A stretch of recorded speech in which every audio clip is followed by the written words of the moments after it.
Olá, meus amados irmãos, que a graça do Eterno Criador seja com você hoje e sempre.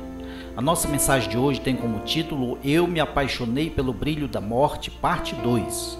O acidente com o Césio 137, ocorrido em setembro de 1987 em Goiânia, é considerado um dos mais graves desastres radioativos da história da humanidade.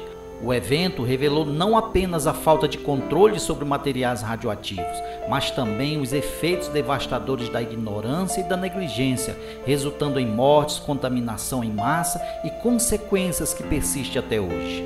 Tudo começou quando 2 catadores de lixo em busca de materiais recicláveis encontraram em um laboratório abandonado onde funcionava uma antiga clínica de radioterapia. Dentro do local encontraram um equipamento médico descartado, uma máquina de radioterapia usada no tratamento de câncer. Sem saber do risco, desmontaram a estrutura e encontraram dentro de uma peça de chumbo uma cápsula selada contendo um pó brilhante. Esse material era Césio 137, uma substância radioativa altamente perigosa. A cápsula foi retirada com a ajuda de uma chave de fenda e transportada em um carrinho de mão até a casa de um dos catadores. Ali o material permaneceu por alguns dias irradiando silenciosamente doses letais de radiação.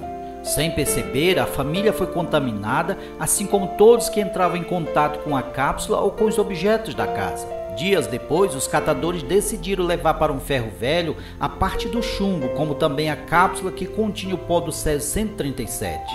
O dono do ferro velho, Devaí Alves Ferreira, ao ver o pó azul brilhante que reluzia no escuro, ficou encantado. Fascinado pelo brilho misterioso, ele começou a mostrar o material para amigos, familiares e funcionários.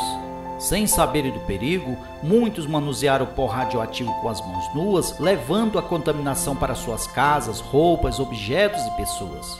O momento mais trágico da história aconteceu quando Devaí compartilhou o pó com seu cunhado, que, igualmente deslumbrado, levou um pouco para casa e desenhou um colar com pó no pescoço de sua filha de apenas 6 anos, Leide das Neves.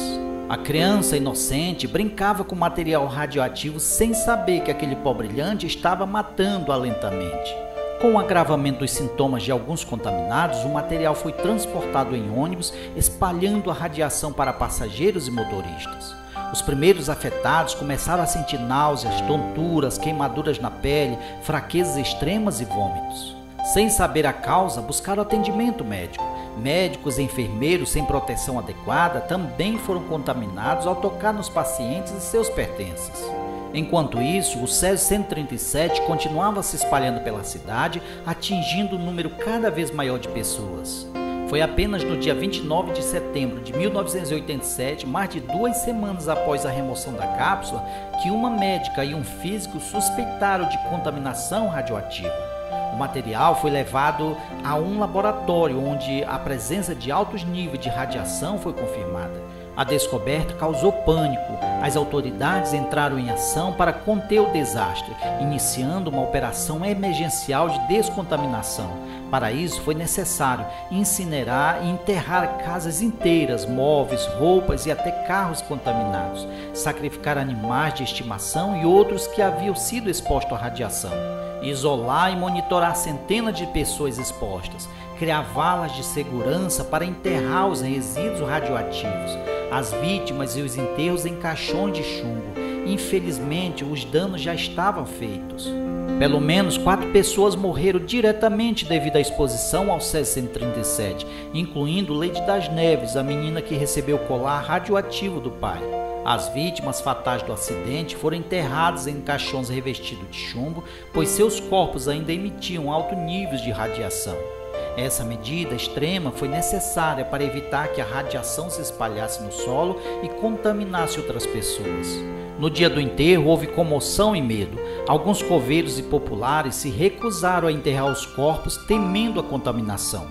O funeral de Leide das Neves foi marcado pelo desespero da família e pela discriminação da sociedade, que passou a ver os sobreviventes como um risco à saúde pública. Meus amados irmãos, assim como o Césio 137 se espalhou silenciosamente, contaminando pessoas, animais e objetos, o pecado entrou no mundo e corrompeu toda a criação. A desobediência de Adão e Eva trouxe a morte, a dor e a corrupção, afetando não apenas os seres humanos, mas toda a natureza. As Escrituras nos diz, porque sabemos que toda a criação geme e está juntamente com dores de parto até agora. Romanos capítulo 8, versículo 22. As Escrituras nos ensina que, assim como o César 137 trouxe destruição pela ignorância e fascínio pelo brilho enganoso, o pecado também seduz e destrói. O inimigo apresenta o pecado como algo atraente e inofensivo, mas as suas consequências são devastadoras. O salário do pecado é a morte, Romanos 6,23, e isso não afeta apenas o indivíduo, mas toda a sua família, sua comunidade e até as gerações futuras. No acidente de Goiânia, pessoas inocentes sofreram as consequências do descuido de outros, assim como hoje muitas vidas são afetadas pelo pecado que se espalha. Mas há esperança. Assim como as autoridades lutaram para conter a radiação e salvar vidas, o Eterno nos oferece salvação através de seu Filho, o Messias. O dom gratuito do Criador é a vida eterna por meio do Messias, nosso Salvador. Romanos capítulo 6, versículo 23. A única solução para o pecado é a purificação em um Messias. Se o Césio 137 exigiu que casas fossem destruídas e corpos fossem enterrados em caixões de chumbo, o pecado exige que nos arrependamos e sejamos lavados pelo sangue do Cordeiro. Assim como a tragédia de Goiânia nos alerta sobre os perigos invisíveis, que este acidente nos lembre que o pecado também age de forma silenciosa, contaminando corações e famílias. Que possamos buscar ao Criador e viver uma vida santa, longe da corrupção do mundo.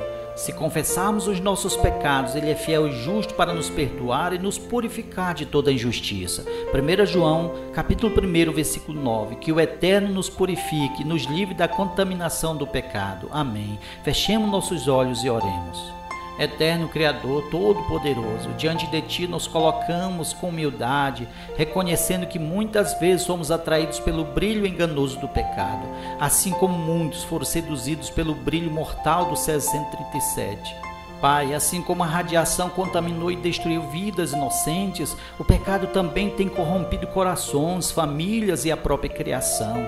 Pedimos que nos purifique com o sangue do Messias, nosso Salvador, livrando-nos de tudo que contamina nossa alma, nossos lares e nossos relacionamentos. Ajuda-nos a discernir entre o que é bom e o que é mortal para a nossa vida espiritual. Que não sejamos enganados pelo inimigo, mas guiados pela Tua verdade. Dá-nos um coração limpo, fortalece-nos contra as tentações e ajuda-nos a viver em santidade diante de Ti. Oramos também, Pai, por aqueles que sofrem as consequências da contaminação espiritual e física, pedindo restauração, cura e paz. Também peço por essa pessoa que está orando comigo do outro lado da tela, para que, se ela ainda não se decidiu diante de Ti, de Te servir, que Tu vá até o encontro dela, salvando, purificando esse coração. Em nome de Arrucha, nosso Salvador. Amém. Eu sou o pastor Moisés Lisboa e peço a você, meu amado irmão, minha amada irmã, que curta esta mensagem, comente e compartilhe ao máximo de pessoas que você puder, para que também elas sejam edificadas. Assim você estará sendo um canal de bênção na vida das pessoas, e que a graça do Eterno Criador seja com você e sua família hoje e sempre. Amém.